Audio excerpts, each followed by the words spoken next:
Kevin Costner once said that his life was made up of simple things like volleyball, long drives, and the people who stood beside him. He believed that no one truly creates anything alone, especially movies, and that every success is built on the support of friends, mentors, and those who quietly shape a person's life. Yet behind that calm and thoughtful image was a personal life filled with secrets, heartbreak, and complicated choices that often felt more dramatic than the films he made. His marriage ended in 2023 after 19 years, a loss that surprised many. What shocked people even more was what came next. Just 10 months later, his ex-wife became engaged to someone close to him, a friend he trusted. That betrayal cut deeply and reopened wounds that had been buried for decades. Over the years, rumors of affairs, a secret child he denied for a long time, and relationships that left Hollywood stunned followed him everywhere. From whispers during the Bull Durham era to a painful paternity battle, his private life was never as clean or heroic as the characters he played. Now, at 70, he has found someone new, but many still wonder if a man who spent so many years breaking hearts can truly change. Kevin Costner was born on January 18, 1955, in Linwood, California. From the moment he arrived, emotions surrounded his life. He was the youngest of 3 boys, but his family carried a deep sadness. His middle brother, Mark Douglas, had died just days after birth in 1953. That loss left a quiet weight in the house that never disappeared. Kevin grew up sensing the silence in moments that should have felt normal.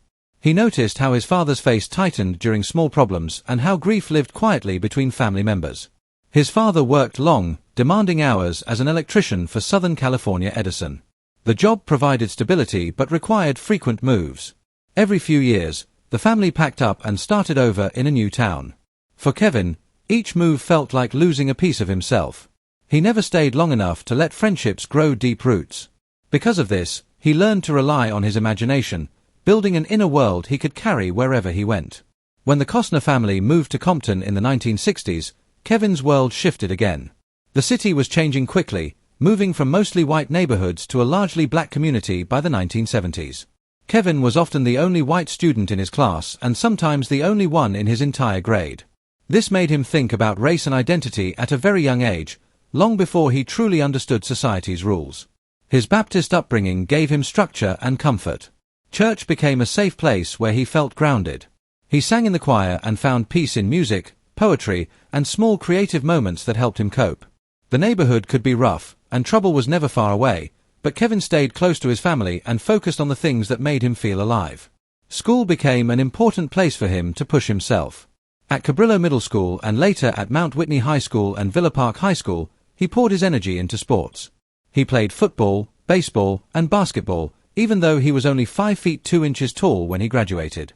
His size never stopped him. He ran hard, fought for every play, and refused to give up. He also joined the marching band and wrote poetry when the noise of the world became too much. Even when money was tight, he took piano and guitar lessons. He stood on school stages singing songs he had written himself, unsure of where it might lead. Those small performances planted seeds of belief in him. Years later, that same creative spark would lead to his country music album Untold Truths in 1998.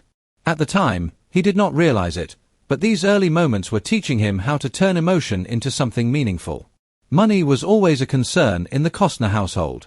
His father worked tirelessly, and his mother supported the family as a welfare worker, but the 1960s were not easy.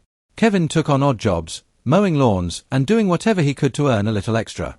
When he watched Western films, especially How the West Was Won at age 7, something powerful stirred inside him. The men on screen seemed larger than life. They were brave, honest, and carried strength in their eyes. Those stories made him feel that storytelling could lift someone beyond the life they were born into. Music continued to call him back. He practiced piano and guitar whenever he had the chance, playing in the living room, at church, and during school events. He wrote songs inspired by the quiet struggles inside his chest. Even as a child, he believed art could help people survive hardship, and he held on to that belief tightly. By the time he graduated high school in 1973, Kevin had moved 3 times in 10 years. Each move took something from him but also made him adaptable. He finished at Villa Park High School still small in stature but fierce in spirit. He competed in basketball, baseball, and football and even played alongside Dennis Burt, who later became a professional baseball player. Sports gave him balance and a place to release his emotions. In 1973, he enrolled at California State University Fullerton with a practical goal. He wanted a stable future, something safe that would make his parents proud. Tuition cost only $99 per semester, and business classes seemed like the responsible path. But life gently pushed him toward who he truly was. In his senior year, around 1977, he walked into an acting class out of curiosity. One class turned into many nights a week. Soon he was performing in campus plays like Invitation to March, A View from the Bridge, and Waiting for Lefty. People began to notice something raw and serious in him. By 1978, he graduated with a business degree, but his heart had already chosen a different road. Kevin met Cindy Silver in 1975 while they were both students. They were young, hopeful, and found comfort in each other. Cindy believed in him, but when he talked about acting, fear crept in. Acting was uncertain, and they were trying to build a stable life together. Their relationship held both love and tension, shaping him long before fame entered his life. Everything changed in 1978, shortly after they married. On their honeymoon flight home from Puerto Vallarta, Kevin noticed actor Richard Burton sitting nearby. Burton had purchased extra seats for privacy, but Kevin gathered the courage to approach him. He admitted he wanted to be an actor but was afraid. Burton listened carefully and gave him simple advice. If you want to be an actor, go all the way and do not look back. That sentence settled deep inside Kevin and gave him the push he needed. He joined an acting studio and committed fully to the path he had been avoiding. Hollywood was not kind at first. After graduating, Kevin moved to Los Angeles and took any job he could find. He worked backstage at theaters, auditioned endlessly, and faced more than 100 rejections. His first film role, Malibu Hot Summer, was shot in 1974 but released years later. It was a low-budget surf movie that embarrassed him deeply. He played a ranch hand in awkward scenes that made him question his choices. The producers criticized his acting but liked his appearance. Kevin later called the film exploitative and regretted doing it, but it taught him what he did not want to become. In 1982, he appeared uncredited in Francis Ford Coppola's Rumble Fish. Despite working with big names, the film failed financially, and Kevin struggled to survive. He couch-surfed, worked odd jobs, and learned that even prestigious projects offered no guarantees. In 1983, he filmed scenes for The Big Chill, playing the character whose death connects the story. His scenes were cut, leaving only his body in a coffin. The experience hurt deeply, but the director later cast him in Silver Ado. Before that, Kevin starred in The Gunrunner, a film that gained attention only after he became famous. Critics found it dull, and Kevin continued waiting tables and auditioning. Silver Ado in 1985 finally gave him a breakthrough. He played Jake, a charming gunslinger, and critics praised his authenticity. The film was not a huge hit, but it opened doors. In 1987, he became Elliot Ness in The Untouchables. He pushed for better pay, believing in the project. The film was a massive success, earning over $150 million and earning him major recognition. A year later, Bull Durham turned him into a romantic lead. His chemistry with Susan Sarandon sparked rumors that followed him for years. Field of Dreams in 1989 showed a softer side of him and became a lasting classic. He turned down Pretty Woman to avoid being boxed into one role and chose darker, riskier projects instead.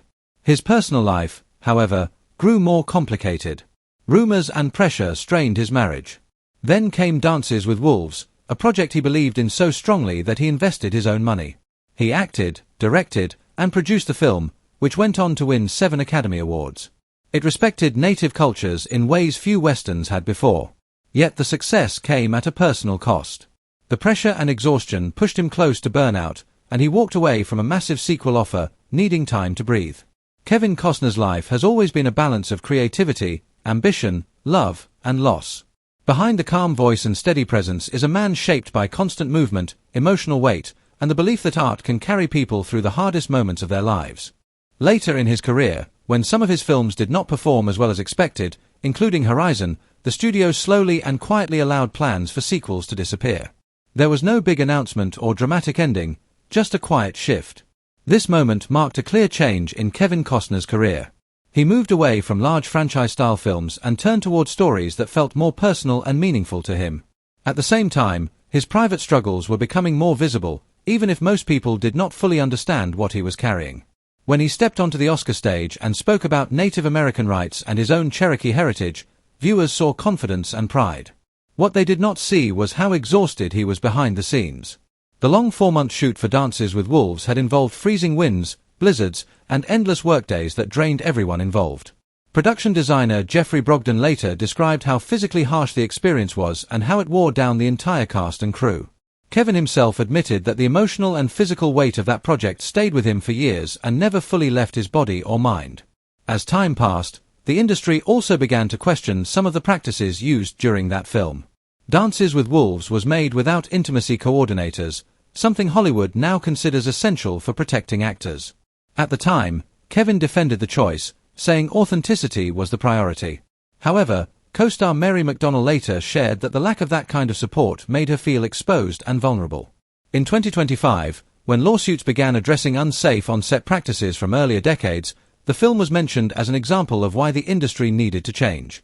Even with these criticisms, Kevin's fame continued to grow. In 1991, he starred in Robin Hood, Prince of Thieves, a massive success that earned around $390 million on a $65 million budget. Bryan Adams's song from the film dominated music charts, staying at #1 in the UK for 16 weeks and helping carry the movie around the world. Critics made fun of Kevin's American accent, but audiences did not care. They showed up in huge numbers. The shoot itself was chaotic. The production had only 10 weeks to film before winter arrived, and rival projects were racing against the same deadline. Tension grew between Kevin and director Kevin Reynolds, especially during post-production. Reynolds eventually walked away because of disagreements over studio edits. The finished film had noticeable mistakes, including scenes that felt abruptly cut, such as a scribe who suddenly speaks despite earlier being shown without a tongue. Still, Alan Rickman's performance as the Sheriff of Nottingham stood out. Rickman was unhappy with the original script and asked friends to help rewrite his lines. His work earned him a BAFTA award, while Kevin received a Razzie. Even so, the crowds kept coming, and the movie became one of the year's biggest hits. That same year, Kevin appeared in Oliver Stone's JFK. The film cost $40 million and earned about $205 million worldwide, but it sparked intense controversy. Critics accused it of promoting conspiracy theories. Kevin took the role seriously and spent a great deal of time researching real documents and records. Some of what he discovered disturbed him so deeply that he chose to keep it private. The film earned 8 Oscar nominations and won 2. The public debate around it grew so intense that it helped push Congress to pass the JFK Assassination Records Collection Act, which forced the release of government documents years earlier than originally planned. Kevin's long courtroom monologue in the film was examined, criticized, praised, and debated endlessly. It became one of his most talked-about performances. In 1994, Kevin starred in Wyatt Earp, a carefully researched western that ran nearly 3 hours. It cost $63 million, more than twice the budget of Tombstone, which was released around the same time. While Tombstone became more popular, Wyatt Earp earned only $56 million, and critics complained that it was too slow. However, historians praised its accuracy, especially the famous gunfight at the OK Corral. They noted that the gunfighters stood only about 15 feet apart, unlike the exaggerated distances shown in most westerns. Kevin spent months preparing for the role and focused deeply on historical detail, but despite his effort, the film failed to leave a lasting mark with audiences. Then came what many saw as his biggest downfall. The Postman was released in 1997 with a budget of $80 million but earned only $27 million worldwide. Titanic had opened just a week earlier and dominated theaters everywhere. Critics were harsh, giving The Postman extremely low ratings and calling it overly serious and misguided. The film received multiple Razzie nominations, and Kevin's reputation in Hollywood took a real hit. For the first time in years, people openly questioned whether his run as a leading man was over. Kevin Costner never liked standing still. So when he stepped onto the music scene in 2007 with a band called Modern West, many assumed it was just another celebrity hobby. But he kept going, showing that this was something deeply personal. When his album Untold Truths was released in November 2008, it became clear he was not doing this for attention. He stood on stage with a guitar, sang lead vocals, and helped write many of the songs. One track, 90 Miles an Hour, was inspired by long days spent on his Montana ranch. The album reached number 61 on the Billboard Top Country Albums chart and number 35 on the Heatseekers chart. Soon, he was performing in front of massive crowds, including more than 100,000 people at Cheyenne Frontier Days. Critics who once doubted him began to accept that he was serious about music. Songs like Superman 14 and Long Hot Night received steady airplay, and fans connected with the honest stories in his lyrics. At the same time, Kevin poured his energy into another ambitious dream. In 2008, he invested $3 million of his own money into a project called Tatanka in South Dakota. It was a 35-acre center designed to honor Native American history and the story of the buffalo. The site included a museum, visitor center, and life-size scenes showing Lakota hunters and buffalo. From the beginning, people questioned his motives, especially since he was going through an expensive divorce at the same time. Critics dismissed it as a vanity project. Kevin insisted it was about education and respect for history.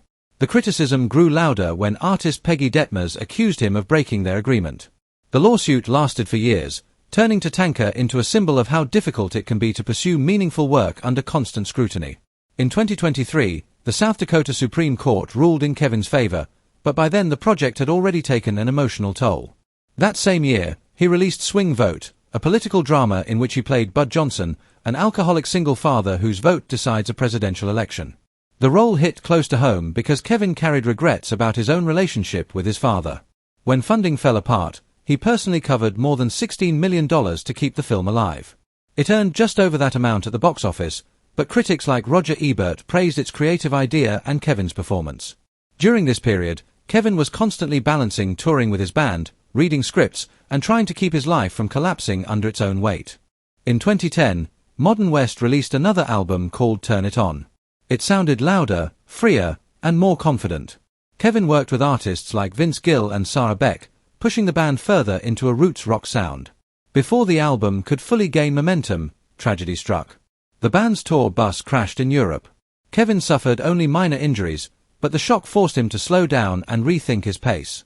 He focused on healing, spent time with his family, and then returned to touring with renewed purpose. In 2012, Kevin invested in a new project called Lake Kostner in Montenegro, a $20 million eco-resort designed to combine luxury with environmental responsibility. He believed strongly in environmental causes, but soon local officials and environmental groups accused the project of breaking regulations. Lawsuits followed, and the press framed it as another risky Costner gamble. Kevin stayed committed, learning firsthand how complicated international business and environmental politics could be. Everything changed again in 2018 when Yellowstone premiered. Kevin's role as John Dutton brought him back to the center of pop culture. He earned $500,000 per episode initially, and by season 5, his salary rose to $1.3 million per episode. His earnings surpassed those of the entire original cast combined. The show attracted more than 20 million viewers at its peak, and for a while, it felt like Kevin had reached a powerful late career high. But Horizon remained his passion project. In 2023, he directed and funded a Civil War Western saga meant to span multiple films. The project cost between $50 and $100 million, with Kevin contributing $38 million himself. Filming lasted 9 months across Utah.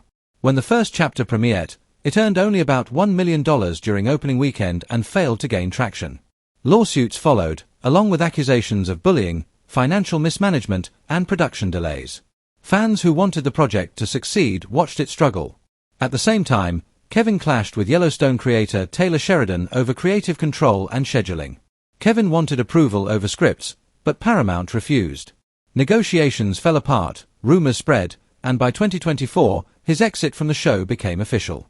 He left feeling angry and disappointed, believing something meaningful had been taken from him. More controversy followed in 2024 when a stunt performer filed a lawsuit accusing Kevin of directing an unscripted and violent scene without consent or proper oversight. Kevin denied the claims, saying all scenes were rehearsed and approved. The case moved into 2025, casting another shadow over his career. Additional reports described on-set conflicts, including an alleged physical altercation with a co-star. These stories added to the growing sense that his final years on Yellowstone were troubled. His personal life was equally complex. Kevin married Cindy Silver in 1978, and they had 3 children together. He once described her as everything he admired in women, but their marriage ended in 1994 amid rumors of infidelity. The divorce settlement was one of the largest Hollywood had seen at the time. In the years that followed, a paternity case confirmed he had a son named Liam, a situation that brought more public scrutiny. Later, he married Christine Baumgartner, and they built a family together. Their divorce in 2023 was painful and public, involving financial disputes and allegations of betrayal. The shock deepened when Christine became engaged to one of Kevin's friends less than a year later. Those close to him said the betrayal reopened old wounds. Despite rumors linking him to other famous women, Kevin insisted he preferred quiet, private connections. By mid-2025, he found companionship with Kelly Nunn Gores, a wellness advocate who had also experienced divorce. Their relationship grew slowly and quietly, away from flashing cameras. Friends said she brought calm and optimism into his life. After decades of success, failure, love, loss, and controversy, Kevin Costner found himself once again searching for balance. For those around him, what mattered most was that after everything he had endured, he finally seemed to have room to breathe again.